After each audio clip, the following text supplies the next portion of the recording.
மதுரை தமிழ்நாட்டின் மிக பழமையான நகரங்களில் ஒன்று. இந்த நகரம் கலாச்சாரம், கோவில்கள் மற்றும் தமிழரின் பாரம்பரியத்தால் உலகம் முழுவதும் புகழ் பெற்றது.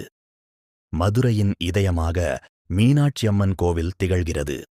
ஆயிரக்கணக்கான சிற்பங்களால் அலங்கரிக்கப்பட்ட கோபுரங்கள் அனைவரையும் ஆச்சரியப்படுத்துகின்றன. திருமலை நாயக்கர் மஹால் மதுரையின் வரலாற்றுச் சின்னமாக உள்ளது. அதன் பெரிய தூண்கள் மற்றும் அரண்மனை வடிவமைப்பு பார்ப்பவர்களை கவர்கிறது. வைகை நதி மதுரையின் வாழ்வாதாரமாக திகழ்கிறது. இந்த நதி நகரத்திற்கு இயற்கை அழகையும் வளத்தையும் தருகிறது. மதுரையின் சந்தைகள் எப்போதும் மக்கள் கூட்டத்தால் நிரம்பியிருக்கும். மல்லிகைப்பூ வாசனையும் பாரம்பரிய பொருட்களும் நகரத்தின் சிறப்பாகும். மதுரை தனது சுவையான உணவுகளுக்காகவும் புகழ் பெற்றது. ஜிகர்தண்டா போன்ற சிறப்பு பானங்கள் மக்களின் விருப்பமானவை. சித்திரை திருவிழா மதுரையின் மிகப்பெரிய திருவிழாவாக கொண்டாடப்படுகிறது. இந்த விழாவில் ஆயிரக்கணக்கான பக்தர்கள் கலந்து கொள்கிறார்கள். மதுரை தமிழ் மொழி மற்றும் இலக்கிய வளர்ச்சியில் முக்கிய பங்கு வகித்தது. சங்க காலத்தின் பெருமையை இந்த நகரம் இன்னும் தக்க வைத்துள்ளது. இரவு நேரத்தில் மதுரை நகரம் விளக்குகளால் ஒளிர்கிறது. மீனாட்சி கோவில் இரவில் இன்னும் அழகாக தெரிகிறது. மதுரை பாரம்பரியம், ஆன்மீகம் மற்றும் கலாச்சாரத்தின் அடையாளமாக திகழ்கிறது. தமிழர்களின் பெருமையை உலகிற்கு எடுத்துக்காட்டும் நகரம் இதுவாகும். பண்டைய மதுரை நகரம் தமிழ் கலாச்சாரத்தின் மையமாக விளங்கியது. அந்த நகரின் இதயத்தில் மீனாட்சி அம்மன் கோவில் தெய்வீக ஒளியுடன் உயர்ந்து நின்றது. மலையதுஜ பாண்டிய மன்னரும் காஞ்சனமாலை ராணியும் குழந்தை இல்லாத துயரத்தில் இருந்தனர்.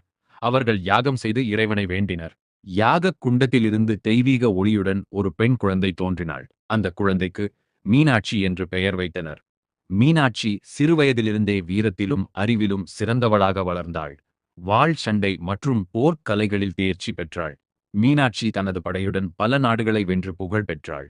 அனைவரும் அவளின் வீரத்தை கண்டு வியந்தனர். இறுதியாக மீனாட்சி கைலாயத்தை அடைந்து சிவபெருமானை சந்தித்தாள். சிவனை பார்த்தவுடன் அவளின் மனம் அமைதியடைந்தது. சிவபெருமான் சுந்தரேஸ்வராக மதுரைக்கு வந்து திருமணம் செய்வதாக கூறினார். மீனாட்சி மகிழ்ச்சியுடன் மதுரைக்கு திரும்பினாள்.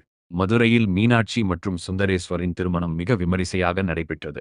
தேவர்கள் மற்றும் மக்கள் அனைவரும் கலந்து கொண்டனர்.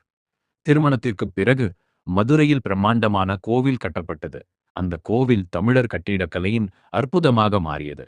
மீனாட்சி அம்மன் கோவிலின் கோபுரங்கள் ஆயிரக்கணக்கான சிலைகளால் அலங்கரிக்கப்பட்டன. அவை மதுரையின் பெருமையை உலகிற்கு எடுத்துக்காட்டின. கோவிலின் உள்ளே உள்ள பொற்குளம் பக்தர்களுக்கு அமைதியை அளித்தது. மக்கள் அங்கு பிரார்த்தனை செய்து ஆசீர்வாதம் பெற்றனர்.